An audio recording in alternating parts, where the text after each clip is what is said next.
시간을 엄수해 주시기 바랍니다. 공제 관련 법안 입법 후 향후 추진 계획에 대해 말씀해 주세요. 법안도 중요하지만 이를 뒷받침할 수 있는 시행령, 시행규칙 제정이 완성되어야 할 것인데 후보자의 계획을 말씀해 주세요. 앞서 훌륭하신 후보님들께서 공제에 대해서 너무 좀 충격적인 얘기를 들어서 가슴이 아픕니다. 공제 법안이 우리 회원님들 다 아시다시피 1조와 3조를 보면은 국가 공익을 수행하는 자로서 국가로부터 당연히 권익을 요구받을 수 있는 그런 목적이 들어있습니다. 그 다음에 7조에 보면 재원 마련이 있습니다. 거기에 보면 국가와 지방자치단체 외의 자금이라 했습니다. 그거는 당초 얘기했던 과학기술인 공제에는 국가에 의해서 강요된, 국가에 의해서 의도된 공제 기금입니다. 국가가 과학기술 공제 지원자가 없었기 때문에 국가가 돈을 마련해서라도 주기 위해서 국가 및 지방자치단체의 자금입니다. 그건 출연금입니다. 곧바로. 그럼 출연금이라는 것은 국가가 재정의 한 영역을 차지해서 관리하는 것입니다. 그래서 제가 혹 제가 갖고 있는 법 상식이 틀린가 싶어서 국회 법사위원회도 확인을 했고요. 또 보건복지부 담당 직원에게도 국장에게도 제가 확인을 했습니다. 국가가 법을 만들 때는 그 국가가 그 이유와 그 책임을 지기 위해서 법을 만듭니다. 아니면은 왜 이 법을 잘 만들게 하기 위한 10억의 준비자금을 예산 항목도 없는 것을 왜 주겠습니까? 그 10억의 준비자금이 이미 보건복지부에 전달되어 있습니다. 여러분 그건 진심으로 좀 믿어주시고 사회복지사 공제법이 왜 제가 정견 발표할 때 정말 가슴 아픈 마음을 말씀을 드렸냐면은 이 법이 현재 국회 본회의에 통과 직전에 있습니다. 우리가 이러한 중론적 의견이 많이 나오면은 아마 3월 3일부터 시작하는 법제사법위원회에서 그곳은 사회복지를 사랑하는 의원들의 모임이 아닙니다. 그야말로 칼같이 비판만 하는 법의 전문가들의 모임입니다.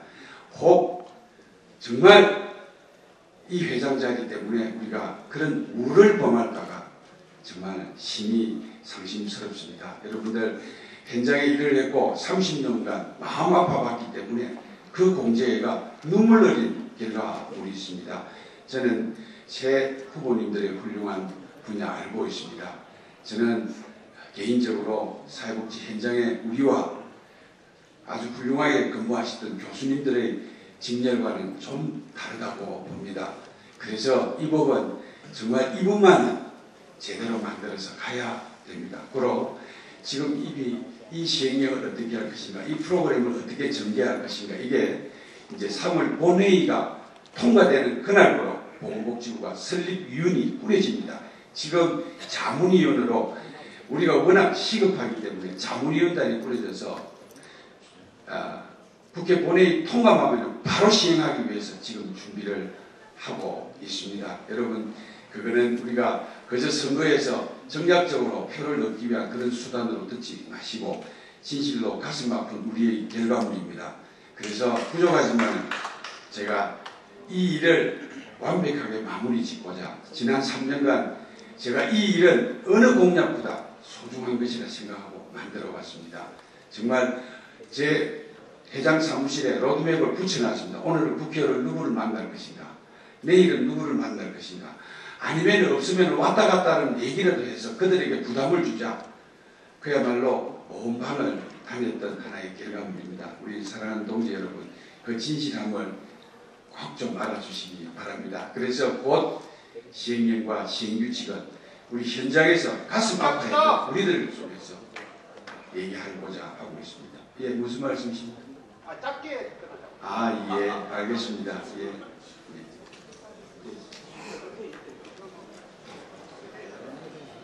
얘기하는데 누가 그런 소리를 해요? 후보께서는 공약 자료집을 살펴본 결과 사회복지사의 정체성을 클라이언트의 이익을 위하여 일하는 사람이라 하였습니다. 다시 한번 사회복지사의 정체성, 미션, 비전은 납득할 만하게 설명해 주십시오. 사회복지사는 한마디로 이 시대의 희망입니다. 여러분 아시다시피 어제 임신한 자기 부인을 죽이는 시대에 우리는 살고 있습니다. 그들에게 과연 어느 철학을 가진 자가 그들의 마음을 달랠 수 있고 그들을 중재할 수 있습니까? 권력을 가진 법원의 검사와 판사는 행법에 노출될 때 판정하는 권력만 갖고 있습니다. 우리는 세상을 비관하는 자가 호주머니에 칼이 있을 때 우리는 과감히 그들의 마음을 나눌 수 있는 그런 이 시대의 최고의 보루인 사회복지 전문가입니다. 인간에게 희망을 주는 자입니다. 저는 간혹 저도 현장 복지관 관장을 하면서 간혹 뽑혔던 새로운 직원이 그런 철학이 없을 때 제 마음에 좀 우리 학교 선생님들이 실천의 기술보다 사회복지가 가져야 될 가장 기본적인 인성을 좀 가르쳐 주십사 하는 마음을 꿈꾸어 봤던 적도 있습니다. 여러분, 사회복지사의 정체성은 대한민국 이 시대의 보루입니다. 우리가 이제 우리의 올바른 도덕관과 투명관을 가지지 않으면 대한민국은 벌어난 돈으로 서로를 죽이는 참담한 사회로 바뀌어져 갈 것입니다. 아마 이러한 문제로 국가가 저희들에게 이런 아름다운 법을 승인해 주셨고 또 우리에게 삶의 희망을 주기 위해서 공제도 만들어주지 않았는가 이런 생각을 해봅니다.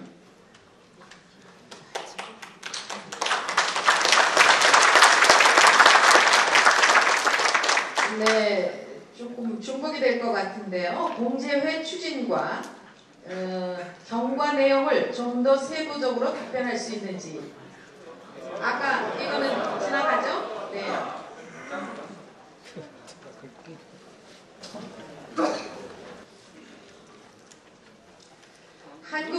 한국사회복지사협회장에 당선되었을 경우 비례대표로 나갈 수 있다는 이야기가 있습니다. 그랬을 경우 협회장을 다시 한번 선출해야 하는 것과 함께 사회복지의 명예가 권위와 명예가 개인적인 이유로 많이 실추된다고 생각합니다. 후보자님의 솔직한 답변을 듣고 싶습니다. 우리의 위상이 그렇게 높아지려고 미처 생각을 못했습니다. 저는 한마디로 우리 회원의 뜻을 묻겠습니다. 우리가 그러한 일에 가서 열악했던 사회복지사의 직무를 대변해야 된다면 여러분들의 지시가 있다면 제가 순종하겠습니다. 그러나 당신은 지금은 해서는 아니 되겠다라는 여러 채널을 통해서 확인을 한 결과 하지 아니할 때는 다른 사람을 대체하겠습니다. 분명히 여러분들에게 그 말씀을 드리겠습니다.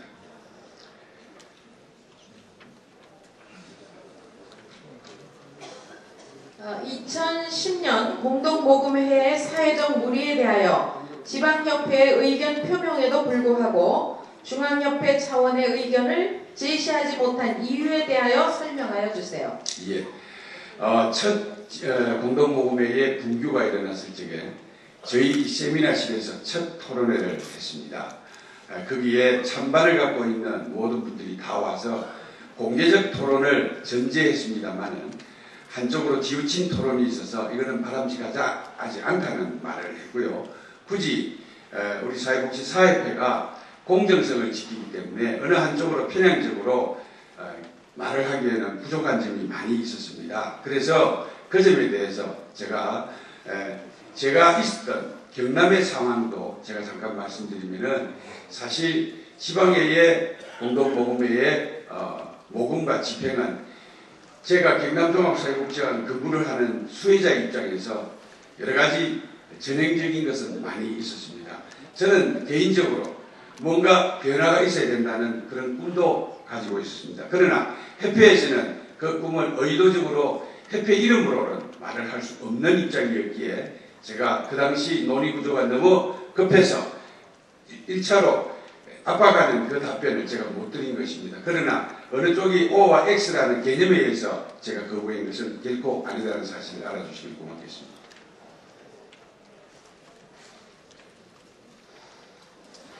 사회복지사 등의 처우 및 지위 향상에 관한 법률을 통해 사회복지사들에게 무슨 의미가 있습니까? 참 가슴이 아픕니다. 제가 사회복지사법 처음에 지방분권 특별법 때문에 보건복지부 장관은 10% 월급을 올려주라 하고 시도 금수를 웃기는 소리 하지 마라 1%밖에 안 해준다. 그게 아마 우리 강주 회장님 계신 그 지역에서 아마 그런 일이 있었다고 잠깐 정확한지는 모르겠습니다만은, 그래서 저는 2005년도에 처음으로 우리 사회복지사가 우리들만의 힘을 가져야 되겠다는 생각을 가졌습니다. 그래서 제가 살고 있는 경남에서는 나름대로 정치적 협상을 통해서, 아까 우리 표 교수님도 말씀하셨지만 우리 일찍이 경남사회복지사협회 회장할 때 도지사와 협상을 해서 지방비로 우리 사회복지시설 전 종사자는 연 240만 원의 급여를 받았습니다. 가계보조 수당으로. 그래서 경남은 자랑할 수 있는 생활시설에 우리 보육사는 초임이 약 2,400만 원 내지 2,500만 원이 됩니다. 1호분이. 그 금액 안에는 이 240만 원이 크게 차지하지 않는가 할 정도이고, 그래서 이런 문제가 매년 말 그대로 동냥하는 것과 똑같았습니다. 왜냐? 우리는 법적으로 국가가 책임지는 저희들이 법이 없었기 때문에, 그래서 저는 지방회장할 때 법을 만들어야 된다. 우리를 지켜줄 법. 행정안전부가 갖고 있는 공무원 관련 행정법은 공무원 법에 의해서 공무원이 수행하고 있습니다. 사회복지사업법은 많이 열거되어 있지만은 사회복지사업법을 누가 수행할 것이냐에 대해서는 아무런 법적 조치가 없습니다. 그걸 제가 물었을 때 일종의 국가의 전략인 것 같아요. 그 법을 만든 그 순간부터 그들의 삶과 미래를 책임져줘야 되기 때문에, 그래서 제가 만약에 전국적인 일을 하게 된다면 이 일을 만들어야 되겠구나 하는 생각을 제가 가져서 그 사회복지사 등의 처우 및 지위 향상에 관련된 법률학을 여러분들 한번 보시면 우리 협회 인터넷에 떠 있습니다. 1조와 2조와 3조를 읽어보십시오. 이제 우리의 전문직은 국가가 책임집니다.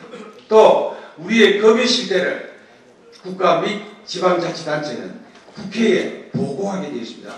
여러분들 공무원법에도 3년간 공무원들의 급여를 행정안전부 장관이 조사해서 국가에 보고하게 되어 있습니다. 이제 우리는 복지부 장관이 복지부에 배정된 예산 거기서 목을 메고 있는 우리들의 처지가 아닙니다. 이제는 국회에서 공적으로 논의해서 국가 재정의 파이 속에 우리가 참여하는 것입니다.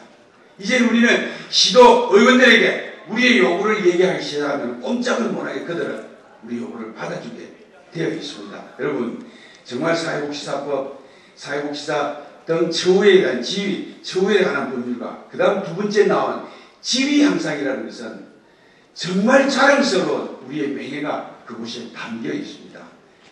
제가 3년 전에 회장으로 출마할 때 참 비참한 사회복지사의 위상을 여러분들에게 하소연했던 적이 있습니다. 그때 이후에 여러분들의 선택에 의해서 저는 이 법을 만들기 위해서 내심 준비하기 시작했습니다. 그래서 이 법에 하나 더 덤으로 들어온 것이 공제의 법입니다. 이거는 이제 여러분들의 역량이 우리 사회적으로 너무나 많이 요구되고 있는 시대라고 저는 생각합니다. 꿈을 가지고 희망을 가지면은 이제 제대로 칭찬받고 대접받는 그런 시대가 될 것 같습니다. 하나만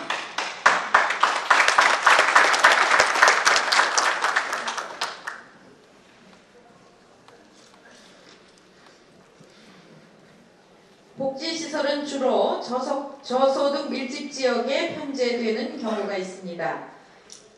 자치단체 자립도가 낮은 곳에 더욱 많이 생겨나고 있습니다. 그래서 재정 악화가 초래되기에 그에 따른 중앙정부에 건의할 구체적인 구상이 있는지요? 첫째, 그 두 가지로 구분해서 말씀을 드리겠습니다. 아마 경영경비와 임금비를 저는 분리해야 된다고 생각합니다. 여러분, 경영경비는 지금 현재 생활시설과 이용시설을 저는 분리하고 싶습니다. 생활시설은 국가 책임으로 전환해야 됩니다. 이용시설은 주민의 선택을 받을 책임이 있기 때문에 지금 현재 탑다운 제도 속에 있어도 되지만은 이용시설은 생활시설은 국가로 전환되어야 된다고 보고요. 그 다음에 그곳에서 사회복지사에 대한 처우는 별개의 관리가 이 법이 갖고 있는 핵심적인 내용입니다.